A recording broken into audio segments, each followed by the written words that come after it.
সুপ্রিয় শিক্ষার্থী, Pundra university of science and টেকনোলজির কম্পিউটার সায়েন্স অ্যান্ড ইঞ্জিনিয়ারিং বিভাগের পক্ষ থেকে আপনাদেরকে স্বাগত জানাচ্ছি। আমি engineer Syed Mittal Haji Wayed. CSE 431 professional programming with C#.NET এই সাবজেক্টটিতে আমরা ফলো করছি the complete reference C# 4.0 Herbert শিল্ডের টেক্সট বইটি। স্ক্রিনে আপনারা সেটি দেখতে পাচ্ছেন। তো আমরা গত লেকচারে আমরা কথা বলেছিলাম .NET ফ্রেমওয়ার্ক নিয়ে, এবং সেই .NET ফ্রেমওয়ার্ক সম্পর্কিত লেকচারের মধ্যে আমরা .NET এন্টারপ্রাইজ ভিশনটি আমরা বর্ণনা করেছিলাম যে কোনো ডিভাইসে যে কোনো স্থান থেকে যে কোনো সময়ে যেন XML ওয়েব সার্ভিসগুলো অ্যাক্সেস করতে পারে, হেটেরোজেনাস অ্যাপ্লিকেশন বা হেটেরোজেনাস ডেটাবেস যেন অ্যাক্সেস করতে পারে, সেই সুবিধাটি আমরা দেখেছি যে .NET ফ্রেমওয়ার্কের মাধ্যমে C# প্রোগ্রামিং ল্যাঙ্গুয়েজে সেটি ইমপ্লিমেন্ট করা সম্ভব, এবং এজন্য যে প্রয়োজনীয় অ্যাপ্লিকেশনস বা সফটওয়্যার সেটি ডেভেলপ করা সম্ভব। এবং .NET আমরা বলেছিলাম যে .NET হচ্ছে এমন একটি প্ল্যাটফর্ম যেটি কিছু standardised set of service provide করে, এবং অনেকটা এরকম যে উইন্ডোজ যেমন একটি অপারেটিং সিস্টেম, তার উপর ভিত্তি করে আপনি যে কোনো অ্যাপ্লিকেশন যেরকম চালাতে পারেন, ঠিক অনুরূপভাবে .NET হচ্ছে এমন একটি প্ল্যাটফর্ম যার উপরে দাঁড়িয়ে আপনি বেশ কিছু সার্ভিস পেতে পারেন। তো এটা বেসিক্যালি একটা স্পেসিফিক সফটওয়্যার ফ্রেমওয়ার্ক, এবং যেখানে মূলত কমন রান টাইম রয়েছে।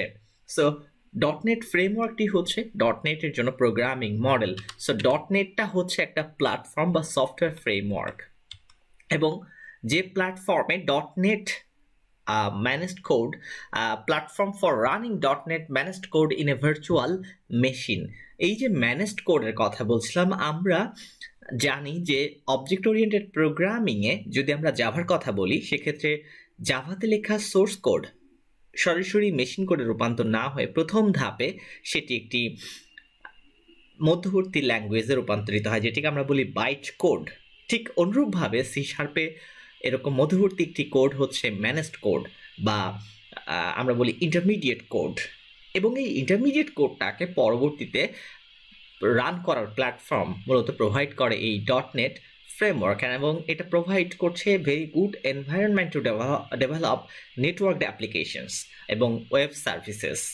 অর্থাৎ আমরা যে সকল নেটওয়ার্কড অ্যাপ্লিকেশনস ব্যবহার করি, নেটওয়ার্ক অ্যাপ্লিকেশন বলতে কোনগুলোকে বোঝায়, যে সকল অ্যাপ্লিকেশনসগুলো ইন্টারনেটের মাধ্যমে এক স্থান থেকে দূরবর্তী স্থান থেকে অ্যাক্সেস করা যায় বা রান করা যায়। যেমন গুগল যে জিমেইল অ্যাপ্লিকেশনস আপনি ব্যবহার করছেন, সেটি কিন্তু অন্য একটা স্থানে আছে এবং সেটা আপনি ইন্টারনেটের মাধ্যমে অ্যাক্সেস করছেন। সো জিমেইলের যে অ্যাপ্লিকেশনস সেটি একটি নেটওয়ার্ক অ্যাপ্লিকেশনস। যে কোনো ইমেল সার্ভিস সেগুলো সবই হচ্ছে এই নেটওয়ার্ক অ্যাপ্লিকেশনস এবং ওয়েব সার্ভিস। সো এই যে নেটওয়ার্ক অ্যাপ্লিকেশনস বা ওয়েব সার্ভিসগুলো ডেভেলপ করার জন্য এনভায়রনমেন্ট প্রোভাইড করে .NET ফ্রেমওয়ার্ক, এবং এটা প্রোগ্রামিং এপিআই প্রোভাইড করে, এবং unified language independent development framework দিয়ে থাকে। সো এই যে বলা হচ্ছে ইউনিফাইড শব্দটি দিয়ে বোঝানো হচ্ছে যে অনেকগুলো প্রোগ্রামিং ল্যাঙ্গুয়েজকেই হচ্ছে যে ম্যানেজড কোডে কনভার্ট করার পরে সেই ম্যানেজড কোড রান করানো হচ্ছে, এবং এখানে ইউনিফিকেশন মানে বিভিন্ন ল্যাঙ্গুয়েজ 36 প্রোগ্রামিং ল্যাঙ্গুয়েজ, বাট সেটা একটা ইউনাইটেড বা হচ্ছে যে অনেকটা ইউনিফাইড বলতে এখানে বোঝানো হচ্ছে সিঙ্গেল যে ম্যানেজড কোড, সেই ম্যানেজড কোডে রূপান্তরিত হচ্ছে, এবং এটি ল্যাঙ্গুয়েজ ইন্ডিপেন্ডেন্ট। অর্থাৎ C# লেখা হলো নাকি জাভাতে লেখা হলো, ইট ডাজন্ট ম্যাটার, বিকজ তার জন্য ম্যানেজড কোডটা .NET ফ্রেমওয়ার্কে রান করানো সম্ভব। তো ল্যাঙ্গুয়েজের নির্ভরশীলতা কিন্তু এখানে আর থাকছে না, সেটিকে এখানে মেনশন করা হয়েছে। তো যাই হোক, আমরা অলরেডি এই CLR common language run time এবং FCL নিয়ে আমরা কথা বলেছিলাম গত লেকচারে। আজ আমরা সেগুলো আর রিপিট না করে আমরা চলে যাব আমাদের এই অংশের ঠিক পরবর্তী পার্টে।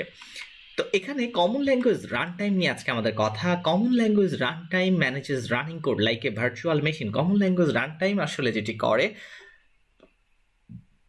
কোড রান করার ক্ষেত্রে এটি মূলত অগ্রগামী ভূমিকা পালন করে থাকে। আমরা আমাদের সর্বশেষ লেকচারে আমরা কথা বলেছিলাম, যেটুকু নিয়ে আমরা তারপর থেকে কথা বলবো, এই যে common language run time CLR, এটি বেসিক্যালি .NET ফ্রেমওয়ার্কের সেন্ট্রাল, বা মানে আমরা বলতে পারি যে এটি হচ্ছে .NET ফ্রেমওয়ার্কের কেন্দ্রবিন্দু। The central to the .NET framework is it's a runtime execution environment which is known as common language run time or .NET run time, simply আমরা এটাকে .NET রান টাইম বলে থাকি। সো .NET ফ্রেমওয়ার্ক এটার যে central বা কেন্দ্রবিন্দু সেটি হচ্ছে এই .NET রান টাইম বা CLR বা common language run time. So code আমরা এখানে বলছি যে manages running code like a virtual machine. CLR যেটি করে কোড রান করার কাজটি তত্ত্বাবধান করে থাকে just like a virtual machine. So memory ম্যানেজমেন্টের কাজ বা থ্রেডিংয়ের কাজটি মূলত CLR করে থাকে। সো আমরা বলে থাকি যে কোড এই CLR রান করছে সেটি বেসিক্যালি ম্যানেজড কোড, অর্থাৎ code running under the control of the CLR is termed as managed code.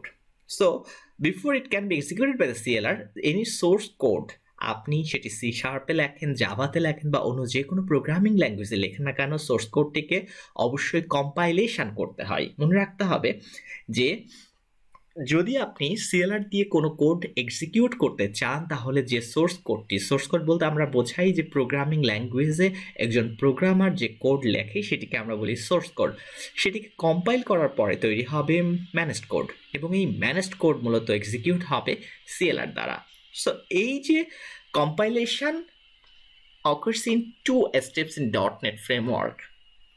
.NET ফ্রেমওয়ার্কের কম্পাইলেশন দুই ধাপে হয়। কম্পাইলেশন বলতে কি বোঝায় আসলে?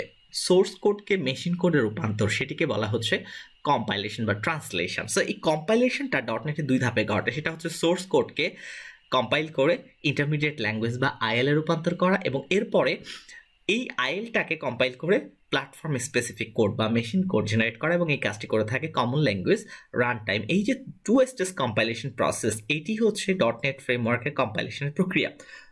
.NET ফ্রেমওয়ার্কে কিন্তু আমরা যদি সি প্রোগ্রামিংয়ের কথা বলি, সি প্রোগ্রামিংয়ে আমরা এক ধাপেই সেটিকে কম্পাইল করে মেশিন কোডে রূপান্তর করা হয়, কিন্তু C# একটি .NET ফ্রেমওয়ার্কে যেহেতু রান করে এখানে কম্পাইলেশন হয় দুই ধাপে। প্রথম ধাপে কম্পাইলেশন সোর্স কোডটাকে মাইক্রোসফটের যে ইন্টারমিডিয়েট ল্যাঙ্গুয়েজ বা IL সেটিতে রূপান্তর করে, এরপরে IL-টাকে কম্পাইল করে সেটিকে প্ল্যাটফর্ম স্পেসিফিক কোড বা মেশিন কোডে রূপান্তর করে বাই দি CLR।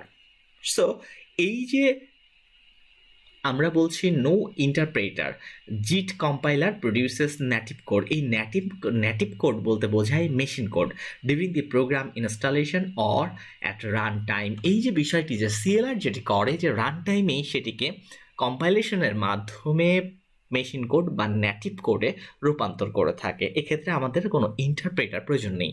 আমরা যদি জাভার সাথে তুলনা করি, জাভাতে যেটি ঘটে যে সোর্স কোডকে কম্পাইল করার মাধ্যমে সেটি বাইট কোডে রূপান্তরিত হয় এবং বাইট কোডকে ইন্টারপ্রিট করার মাধ্যমে ইন্টারপ্রেটারের সাহায্যে, জাভা ইন্টারপ্রেটারের সাহায্যে বা JVM এর সাহায্যে সেটিকে মেশিন কোডে রূপান্তর করা হয়ে থাকে। তার মানে সেখানে প্রথম ধাপ অর্থাৎ সোর্স কোড থেকে বাইট কোডে রূপান্তরের কাজটি করে থাকে জাভা কম্পাইলার এবং এরপরে বাইট কোডটিকে মেশিন কোডে রূপান্তরের কাজটা করে থাকে JVM বা যেটি মূলত জাভার ইন্টারপ্রেটার। বাট এখানে কিন্তু কোনো ইন্টারপ্রেটারের ব্যবহার নেই। জিট কম্পাইলার মানে জাস্ট ইন টাইম, সেটিকে সংক্ষেপে বলা হয় JIT বা JIT compiler. So JIT compiler just in time compiler produce করে নেটিভ কোড কখন যখন প্রয়োজন হচ্ছে, that means at run time. আচ্ছা, এরপরে আসছে fine grained evidence based security. Code access security code can be verified to guarantee type safety, no unsafe casting, no uninitialized variables and no out of bounds array indexing.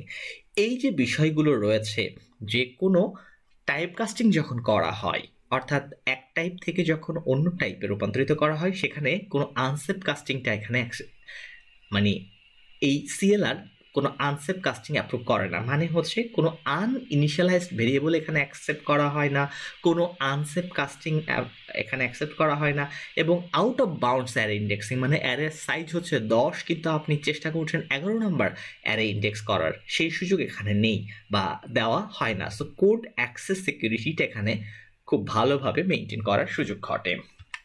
আরেকটা বলা হচ্ছে role based security. তো এরপরে আমাদের managed কোডের কথা বলা হচ্ছে যে ম্যানেজড কোড বা ইন্টারমিডিয়েট ল্যাঙ্গুয়েজ বা IL যেটি বলি না কেন সব সিনোনিমাস আছে, সমার্থক শব্দ। Code that targets the CLR is refer to as managed code. অর্থাৎ আমরা যখন প্রথম ধাপে কম্পাইল করি অর্থাৎ C# লেখা কোড যখন কম্পাইল করার মাধ্যমে তৈরি করি তখন যে কোডটা তৈরি হয় সেটিকে আমরা বলি ম্যানেজড কোড বা ইন্টারমিডিয়েট ল্যাঙ্গুয়েজ। সো এই ইন্টারমিডিয়েট ল্যাঙ্গুয়েজ বা ম্যানেজড কোড মূলত সিএলআর রান করার মাধ্যমে সেটিকে নেটিভ কোডে রূপান্তর করে। সো ম্যানেজড কোড বলতে বোঝাচ্ছে যে যেটা হচ্ছে সি শার্প কম্পাইল করার মাধ্যমে অর্থাৎ ডটনেট ফ্রেমওয়ার্কে ডটনেট কম্পাইলেশনের মাধ্যমে যে কোড তৈরি হয় সেটি হচ্ছে, তার মানে সোর্স কোডকে প্রথম ধাপে কম্পাইল করার ফলে যে কোডটি তৈরি হয় সেটি হচ্ছে ম্যানেজড কোড, এবং সিএলআর এই ম্যানেজড কোডটাকেই রান করে। অর্থাৎ কোড যে কোডটি মূলত সিএলআরকে টার্গেট করে তৈরি করা হয়েছে সেটিকে আমরা বলছি ম্যানেজড কোড, এবং all managed code has the features of the CLR অর্থাৎ কমন ল্যাঙ্গুয়েজ রান টাইম। এই সিএলআর এর যে সুযোগ সুবিধাগুলো রয়েছে ম্যানেজড কোড সেই সুযোগ সুবিধা বা সেই ফিচার্সগুলো প্রোভাইড করছে, বা সেই ফিচারগুলো তার রয়েছে, যেমন object oriented type safety, cross language integration, cross language exception handling, multiple version support. Managed code মূলত ইন্টারমিডিয়েট ল্যাঙ্গুয়েজ, বা আমরা বলছি যে managed code is represented in a special intermediate language. অর্থাৎ মূল কথা হলো এই মাইক্রোসফটের যেহেতু এই ফ্রেমওয়ার্কটি, সো মাইক্রোসফটের যে ইন্টারমিডিয়েট ল্যাঙ্গুয়েজ বা আইএল সেটির মাধ্যমে এটিকে রিপ্রেজেন্ট করা হয়ে থাকে। ম্যানেজড কোডকে আমরা ইন্টারমিডিয়েট ল্যাঙ্গুয়েজ দিয়ে রিপ্রেজেন্ট করে থাকি। এরপরে অটোমেটিক মেমোরি ম্যানেজমেন্টের কথা আসছে, যে CLR common language run time মূলত ম্যানেজড কোডের জন্য মেমোরি ম্যানেজমেন্টের কাজটি করে থাকে এবং এটি সম্পূর্ণ স্বয়ংক্রিয়ভাবে হয়ে থাকে। তো অটোমেটিক মেমোরি ম্যানেজমেন্ট ফিচার্সটি সিএলআর প্রোভাইড করছে, এবং ম্যানেজড কোডের জন্য প্রয়োজনীয় মেমোরি বরাদ্দের কাজটি যত অবজেক্টের জন্য যত অ্যালোকেশনস রয়েছে বা buffers made from a managed heap, অর্থাৎ all allocations of objects and buffers made from a managed heap। অর্থাৎ সিএলআর যেটা করে যে সে আগে থেকে একটা হিপে জায়গা বরাদ্দ রাখে, তার যে ব্যবস্থাপনা, তার নিজস্ব ব্যবস্থাপনায় সে যে হিপে জায়গা বরাদ্দ করে সেখান থেকেই মূলত নতুন কোনো অবজেক্ট তৈরি হলে নতুন অবজেক্টের জন্য মেমোরি অ্যালোকেশন করে। সো এই অ্যালোকেশনগুলো স্বয়ংক্রিয় এবং এই কাজটি করে থাকে common language run time. Unused object এবং আনইউজড বাফার এরিয়াগুলো অটোমেটিক্যালি ক্লিন আপ করে ফেলে। অর্থাৎ সিএলআর যেটা করে সেটা হচ্ছে যে সে একটা হিপ ম্যানেজমেন্ট করে, যখন নতুন কোনো অবজেক্ট তৈরি করা হয় নতুন অবজেক্টের জন্য মেমোরিতে জায়গা অ্যালোকেশন করার কাজটি স্বয়ংক্রিয়ভাবে হয়। আবার যখন অবজেক্ট আনইউজড হচ্ছে বা অবজেক্টের স্কোপ শেষ হয়ে যাচ্ছে, অবজেক্ট যখন আর ব্যবহারের প্রয়োজন নেই, তখন ওই অবজেক্টের জন্য যে বরাদ্দকৃত জায়গা সেটি আবার আনঅ্যালোকেট করা হয়, বা আমরা বলতে পারি সেটিকে ক্লিন আপ করা হয় automatically through garbage collection. Some of the old bugs in software development are not possible with managed code. Leaked memory, references to freed or non-existent object reading of uninitialized variables. Pointerless environment. Automatic memory management একটা pointerless environment. Multiple language support সুবিধাটা আমরা বলছি যে MSIL মাইক্রোসফটের intermediate language. মাইক্রোসফটের যে intermediate language রয়েছে basically multiple language support, অর্থাৎ সিটিএস, যেটা যে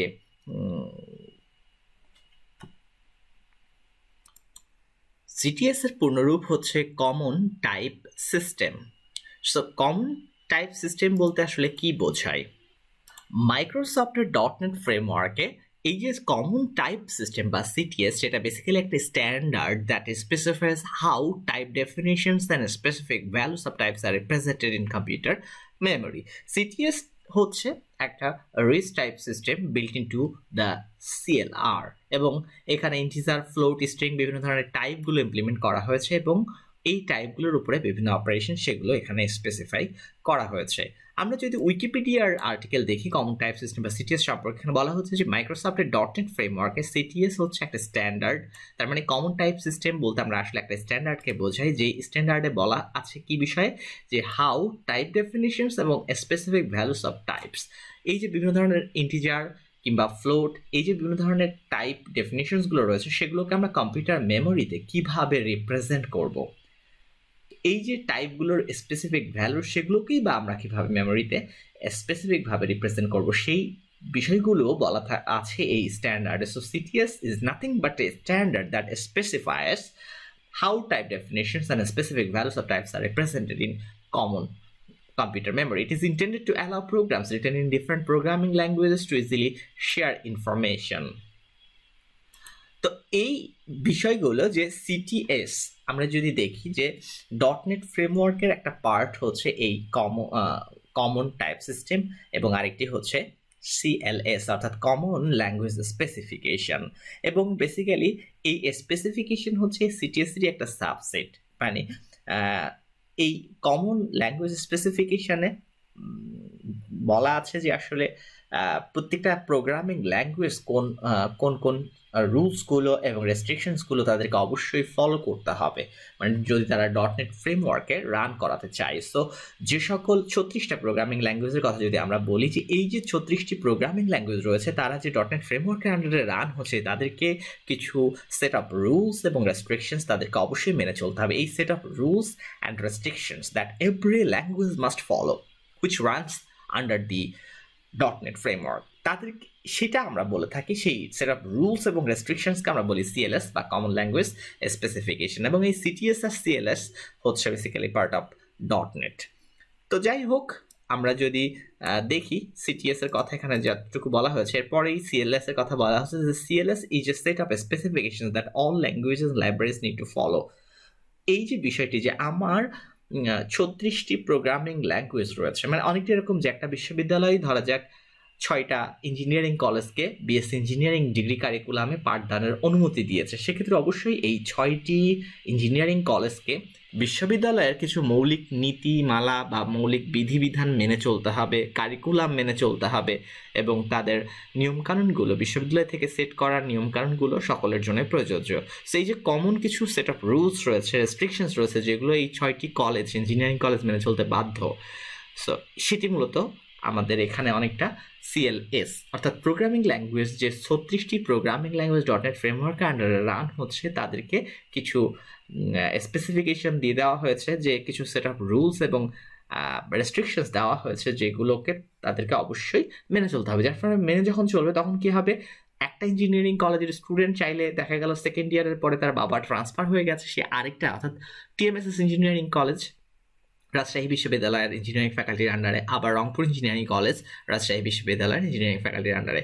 তো রংপুর ইঞ্জিনিয়ারিং কলেজের কোনো একজন শিক্ষার্থী চাইলে সেকেন্ড ইয়ারের পরে থার্ড ইয়ারে টিএমএসএস ইঞ্জিনিয়ারিং কলেজে অ্যাডমিশন নিতে পারছে। এই যে ইন্টার অপারেবিলিটি, মানে একটা ইঞ্জিনিয়ারিং কলেজের স্টুডেন্ট আরেকটা ইঞ্জিনিয়ারিং কলেজে যে ট্রান্সফার হতে পারছে, তার কারণ কি, ওখানেও থার্ড ইয়ারে যে কোর্স পড়ানো হবে রংপুর ইঞ্জিনিয়ারিং কলেজে থার্ড ইয়ারে একই কোর্সই পড়ানো হবে, অর্থাৎ থার্ড ইয়ার ফার্স্ট সেমিস্টারে Rangpur engineering college, TMSS engineering college সহ বাকি অন্যান্য যে অ্যাফিলিয়েটেড কলেজ আছে under the university of Rajshahi, সবখানে কিন্তু একই কারিকুলাম। ফলে তাদের কিন্তু ইন্টার অপারেশন, মানে একটা কলেজের সাথে আরেকটা কলেজের ইন্টারচেঞ্জ বা ক্রেডিট ট্রান্সফার করা, সেটা কিন্তু সম্ভব হচ্ছে। এই যে বিষয়টি ল্যাঙ্গুয়েজের ক্ষেত্রে, যে 36টা ল্যাঙ্গুয়েজের যদি আমরা ইন্টার অপারেবিলিটি এনশিওর করতে চাই, তাহলে তাদেরকে অবশ্যই এই ল্যাঙ্গুয়েজগুলোর কিছু বেসিক সেট অফ রুলস এবং স্পেসিফিকেশনস তাদেরকে মেনে চলতে হবে, সেটি বর্ণনা করা আছে সিএলএস এ। CLS is a set of specifications that all languages and libraries need to follow, and this will ensure interoperability between languages. এরপরে ইন্টারমিডিয়েট ল্যাঙ্গুয়েজের ব্যাপারে বলা আছে, dot net languages are compiled to an intermediate language. আমরা বলেছিলাম যে ডটনেট ফ্রেমওয়ার্কে যে কোনো সোর্স কোড 2 ধাপে কম্পাইলেশন ঘটে। প্রথম ধাপে যেটি ঘটে সেটি একটি সোর্স কোড থেকে আইএল বা ইন্টারমিডিয়েট ল্যাঙ্গুয়েজে রূপান্তরিত হয়, এবং আইএল বা ইন্টারমিডিয়েট ল্যাঙ্গুয়েজকে আমরা অনেক সময় এমএসআইএল বলে থাকি বা অনেক সময় সিআইএল বলে থাকি। সো এই যে কমন ল্যাঙ্গুয়েজ অর্থাৎ ডটনেট ল্যাঙ্গুয়েজগুলোকে যখন ইন্টারমিডিয়েট ল্যাঙ্গুয়েজে কনভার্ট করা হচ্ছে, তখন সেটি আমরা এমএসআইএল বলছি, মাইক্রোসফটের ইন্টারমিডিয়েট ল্যাঙ্গুয়েজ, অথবা সিআইএল, মানে এটা হলো C for common intermediate language. So dot net ল্যাঙ্গুয়েজকে যখন প্রথম ধাপে কম্পাইল করা হয়, তখন সেটি ইন্টারমিডিয়েট ল্যাঙ্গুয়েজে রূপান্তরিত হয়, এবং এই ইন্টারমিডিয়েট ল্যাঙ্গুয়েজকে বলা হয় মাইক্রোসফটের ইন্টারমিডিয়েট ল্যাঙ্গুয়েজ বা কমন ইন্টারমিডিয়েট ল্যাঙ্গুয়েজ। তো এই কমন ইন্টারমিডিয়েট ল্যাঙ্গুয়েজ বলতে কি বোঝায়, সেটি আমরা উইকিপিডিয়াতে যদি দেখি, এখানে বলা হচ্ছে যে কমন ইন্টারমিডিয়েট ল্যাঙ্গুয়েজ বা সিআইএল, যেটিকে আগে বলা হতো এমএসআইএল বা সিম্পলি আইএল, অর্থাৎ মাইক্রোসফটের ইন্টারমিডিয়েট ল্যাঙ্গুয়েজ বা শুধুমাত্র ইন্টারমিডিয়েট ল্যাঙ্গুয়েজ, সেটা বেসিক্যালি একটা intermediate language binary instruction set defined within the common language infrastructure specification. CIL instructions are executed by a CLI compatible runtime environment such as common language runtime, languages which target the CLI compile to CIL. CIL is object-oriented stack-based bytecode. সোজা কথায় বললে এই যে CIL জাভাতে যেটি bytecode সেটিই মূলত C শার্পে CIL বা সিম্পলি IL। সো বাইটকোডও ছিল অবজেক্ট ওরিয়েন্টেড, এটাও বেসিক্যালি অবজেক্ট ওরিয়েন্টেড, ওটাও ছিল স্ট্যাক বেসড, এটাও stack based bytecode. So CIL basically একটা object oriented stack based bytecode. So যে কাজটি করছে মূলত জাভাতে যে VM বা জাভা ভার্চুয়াল মেশিন, সেই কাজটি সি শার্পে করছে কমন ল্যাঙ্গুয়েজ রান টাইম বা CLR, nothing else. So run Times typically just in time compiler, যেটি কম্পাইল করে CIL ইনস্ট্রাকশনসকে নেটিভ করে। তার মানে আপনি বুঝতে পারছেন যে যখন এই রান টাইম মানে জাভা যেটা হলো সি শার্পের কমন ল্যাঙ্গুয়েজ রান টাইম বা CLR যেটা করছে সেটা হলো জাস্ট ইন টাইম কম্পাইল করতেছে এবং এই IL ইনস্ট্রাকশনসগুলোকে অর্থাৎ IL ইন্টারমিডিয়েট ল্যাঙ্গুয়েজকে নেটিভ কোড বা মেশিন কোডে রূপান্তর করছে। সো যখন ডটনেট ল্যাঙ্গুয়েজগুলোর বেটা রিলিজ যখন করা হয় তখন মূলত CILটাই MSIL নামে পরিচিত ছিল, Microsoft intermediate language. So due to internalization of C# and the CLI, the bytecode is now officially known as CIL.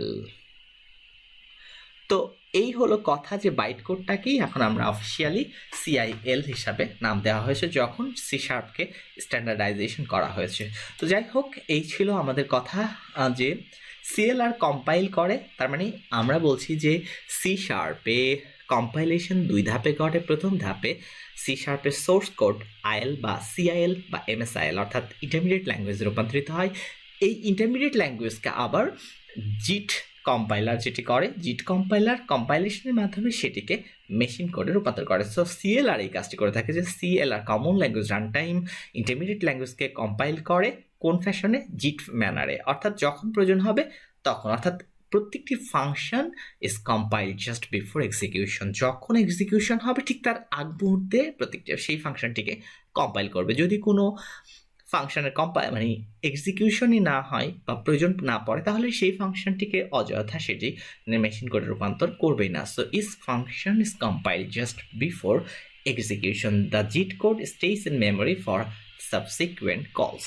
এই জাস্ট ইন টাইম কম্পাইলার বা জিট কোডগুলো মেমোরিতে থেকে যায় পরবর্তী কলগুলোর অপেক্ষায় বা জন্য। তো ইন্টারমিডিয়েট ল্যাঙ্গুয়েজ নিয়ে কথা হলো, recompilations of assemblies are also possible. এখানে একটা ইন্টারমিডিয়েট ল্যাঙ্গুয়েজ বা IL কোড এখানে দেখানো হয়েছে যা বেসিক্যালি আমাদের বোঝার সাধ্য নেই। ইন্টারমিডিয়েট ল্যাঙ্গুয়েজ এটা বেসিক্যালি অনেকটা হচ্ছে যে আমরা বলি ম্যানেজড কোড বা বাইট কোড। তো যাই হোক, CTS নিয়ে বলা আছে কমন টাইপ সিস্টেম। তো অলরেডি কমন টাইপ সিস্টেম নিয়ে বোঝা গেছে যে all .NET languages have the same primitive data types. Integer যদি আমরা C# যেভাবে রিপ্রেজেন্ট করি সেটি যদি 2 বাইট জায়গা নেয় তাহলে ভিজুয়াল বেসিক .NET সেখানেও ইন্টিজার 2 বাইট জায়গা নেবে। সো এর মানে হলো যে C# একটা টাইপ, ডেটা টাইপ বলতে মানে ডেটা টাইপের মিনিং যা অন্য 35টি যে কমন ল্যাঙ্গুয়েজ রয়েছে অর্থাৎ .NET ফ্রেমওয়ার্কে যে সকল ল্যাঙ্গুয়েজগুলো রান করে তাদের সবার ক্ষেত্রেই ওই ইন্টিজারের ডেফিনেশন একই।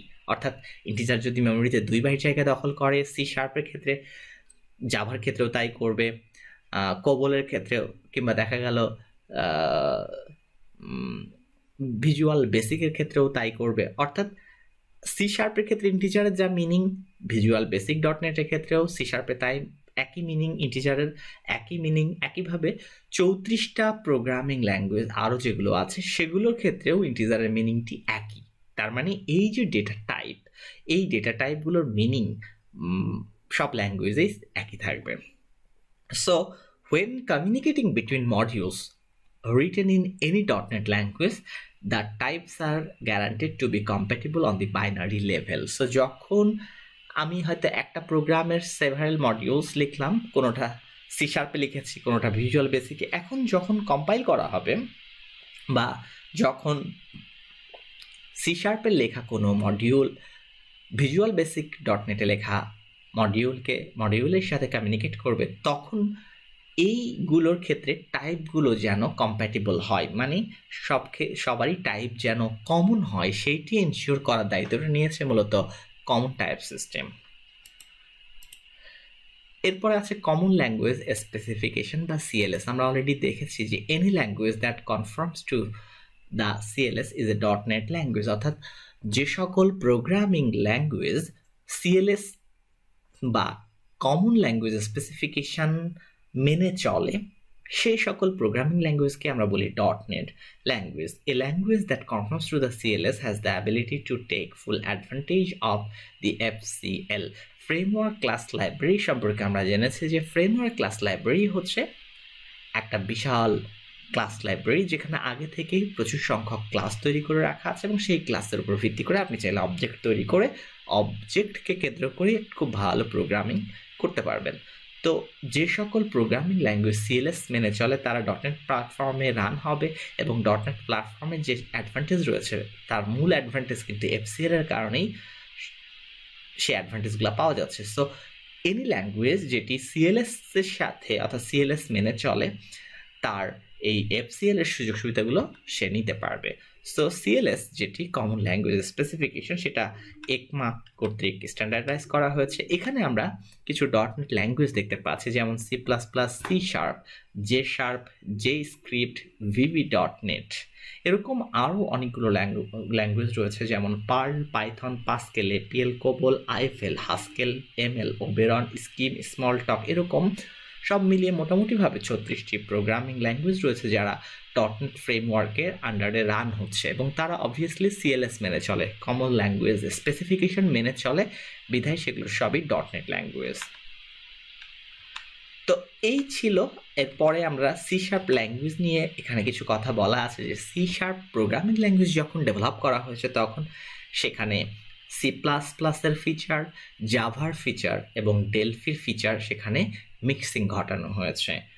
সো সি শার্প প্রোগ্রামিং ল্যাঙ্গুয়েজের কম্পোনেন্ট ওরিয়েন্টেড ফিচার্সগুলো এবং অবজেক্ট ওরিয়েন্টেড ফিচার্সটি এখানে মেনশন করা হয়েছে এবং একদম ভেরি বেসিক একটি কোড এখানে দেখানো হয়েছে। Using system class hello world public static void main console dot write line double কোটেশনের মধ্যে হ্যালো ওয়ার্ল্ড এবং সবশেষে :0। এই প্রোগ্রামটার সাথে আপনি যদি লক্ষ্য করেন জাভার প্রোগ্রাম একদম মিল আছে, শুধু পার্থক্য হচ্ছে জাভার ক্ষেত্রে system dot out dot print line, এখানে সেটা কনসোল ডট রাইট লাইন। বাকি ক্লাস কিওয়ার্ডের মাধ্যমে হ্যালো ওয়ার্ল্ড নামে একটা ক্লাস ব্যবহার করতে করা হয়েছে এবং সিস্টেমে ইউজিং কমান্ডের মাধ্যমে আমরা সিস্টেম ক্লাসটিকে এখানে আমি ব্যবহার করছি এই কোডটিতে। এটি নিয়ে আমরা আরও ডিসকাশনে যাব। কোড কম্পাইলেশন এবং এক্সিকিউশন কিভাবে হয় সেটি এখানে আমাদেরকে দেখানো হচ্ছে। সোর্স কোডকে আমরা ল্যাঙ্গুয়েজ কম্পাইলারের সাহায্যে কম্পাইলেশনের মাধ্যমে যে কোডটি পাই সেটি হচ্ছে ইন্টারমিডিয়েট ল্যাঙ্গুয়েজ বা মাইক্রোসফট ইন্টারমিডিয়েট ল্যাঙ্গুয়েজ, সংক্ষেপে MSIL। তাহলে এই MSIL মূলত হচ্ছে কোড এবং মেটাডেটার একটা কম্বিনেশন যেটিকে বলা হয় অ্যাসেম্বলি। সিম্পলি এটি একটা .exe ফাইল অথবা .dll file, data link library, সংক্ষেপে DLL। সো লক্ষ্য করবেন আমরা আবার একটু যদি দেখি যে সোর্স কোড মানে এখানে সি শার্পে লেখা কোড আপনি যখন ল্যাঙ্গুয়েজ কম্পাইলারের সাহায্যে কম্পাইল করা হলো তখন সেখানে MSIL বা ইন্টারমিডিয়েট ল্যাঙ্গুয়েজ তৈরি হলো এবং এটি মূলত কোড এবং মেটাডেটার একটা কম্বিনেশন যেটিকে বলা হয় অ্যাসেম্বলি বা .exe ফাইল বা .dll ফাইল।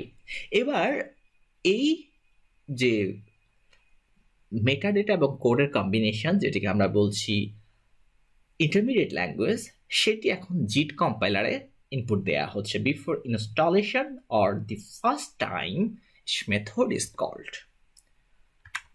এবার জিট কম্পাইলার এই ইন্টারমিডিয়েট ল্যাঙ্গুয়েজকে কম্পাইলেশনের মাধ্যমে নেটিভ কোড অর্থাৎ ওই কম্পিউটার বা ওই প্ল্যাটফর্মে কম্পিউটারের জন্য মেশিন কোড জেনারেশন করলো। সো খেয়াল করে দেখেন কম্পাইলেশন এক্সিকিউশন, অর্থাৎ যখন এক্সিকিউশন হচ্ছে জিট কম্পাইলার হচ্ছে ওই এক্সিকিউশনের ঠিক আগ মুহূর্তে সেই মেথডটিকে কম্পাইলেশনের মাধ্যমে মেশিন কোড জেনারেট করে তারপর এক্সিকিউশন করছে। সো মোটামুটিভাবে আমরা ধারণা পেয়ে গেছে হোয়াট ইজ অ্যাসেম্বলি, সেটি অলরেডি বুঝে গেছে যে অ্যাসেম্বলি বলতে আমরা এই অংশটাকে বোঝাচ্ছি, এই যে এই অংশটা অর্থাৎ কোড এবং মেটাডেটা, এটাকে আমরা বলতেছি অ্যাসেম্বলি বা সেটি মূলত একটা এক্সিকিউশন করা ফাইল বা exe ফাইল এবং বা DLL ফাইল। সো DLL আর exe ফাইলকে আমরা অ্যাসেম্বলি বলে থাকি এবং অ্যাসেম্বলি হচ্ছে basically smallest deployable unit in the CLR, অর্থাৎ কমন ল্যাঙ্গুয়েজ রান টাইম যে কোডটুকু বা যে ব্লক অফ কোড বা স্মলেস্ট ডিপ্লয়েবল ইউনিট বা ডিপ্লয়েবল কোড সে এক্সিকিউট করতে পারে, সেটি হচ্ছে মূলত একটা অ্যাসেম্বলি হিসেবে আমরা বিবেচনা করি। এবং প্রত্যেকটা অ্যাসেম্বলিরই একটা ইউনিক ভার্সন নাম্বার থাকে এবং কোনো ভার্সন কনফ্লিক্ট সেখানে ঘটে না, এবং এই ভার্সন কনফ্লিক্টকে বলা হচ্ছে DLL হেল। আচ্ছা, contains IL code to be executed, অর্থাৎ এই অ্যাসেম্বলির মধ্যে মূলত থাকে ইন্টারমিডিয়েট ল্যাঙ্গুয়েজ কোড, যেটি কিনা পরবর্তী ধাপে জিট কম্পাইলারের কাছে মাধ্যমে এক্সিকিউশন হবে, মানে জিট কম্পাইলারের মাধ্যমে নেটিভ কোডে রূপান্তর হয়ে মূলত এক্সিকিউশনের কাজটি সম্পাদিত হবে। সো অ্যাসেম্বলির মধ্যেই থাকে intermediate language. Security boundary permissions are granted at the assembly level, এবং টাইপ বাউন্ডারি দেওয়া আছে। All types include the assembly name, they are a part of এবং সেলফ ডেসক্রাইবিং ম্যানিফেস্ট। তো মেটা ডেটা ইন অ্যাসেম্বলি সেগুলো নিয়ে আমরা পরের লেকচারে কথা বলবো। তো আজকের লেকচার আমরা মোটামুটিভাবে এখানেই শেষ করব। ভালো থাকুন, সুস্থ থাকুন, আর পন্ডর ইউনিভার্সিটি অফ সায়েন্স অ্যান্ড টেকনোলজির কম্পিউটার সায়েন্স অ্যান্ড ইঞ্জিনিয়ারিং বিভাগের সাথেই থাকুন।